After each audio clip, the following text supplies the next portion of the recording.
Well, sudden oak death has killed millions of trees in California, Oregon since discovery in the mid-1990s. Now researchers at UC Berkeley have found a new strain of the pathogen. Brian Hackney spoke with researchers about what they have learned and how to potentially protect your trees.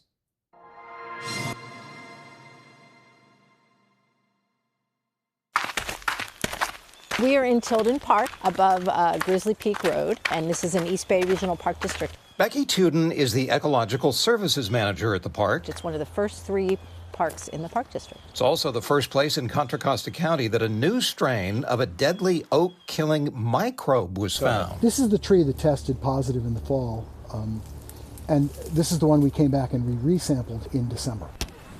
Those samples from the tree were brought here to Cal, where Matteo Garbalotto has been studying the killer microbe. It's a disease caused by an exotic pathogen, and it's particularly lethal to oak trees and tan oaks. And it's killed at least 50 million oaks in the Coast Range of California since the 1980s. The microbe responsible, NA1, probably hitched a ride on these exotic plants, camellias and rhododendrons. There are 3 varieties of these oak killer microbes. And we believed until this year, only one of these 3 had escaped in the wild.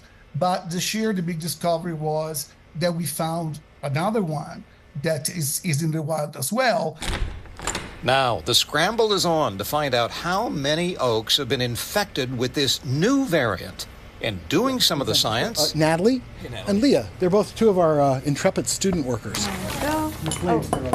This morning, they're extracting DNA from bay laurel leaves, which spread the disease to nearby oaks. The telltale brown edges may indicate infection. It looks like it may be sudden oak death, but we don't know for sure until we test the DNA that comes from these samples. Using a hole punch, cutouts from the leaves are placed in vials. What I'm doing now is getting the extracted DNA that we collected from the leaves, from the hole punches. How many individual tests do you do, say, over the summer? About 1,600.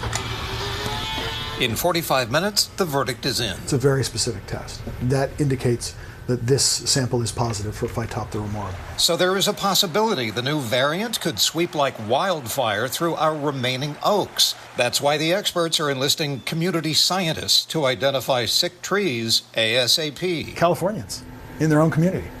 That's who's testing this.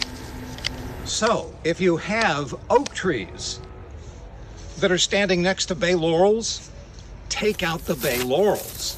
And think about helping to comb through the trees to identify infections. Thousands are already helping. And that way we can get a better sense as to how many more trees are infected and look at where it could be spreading to help maintain as healthy a forest as we can.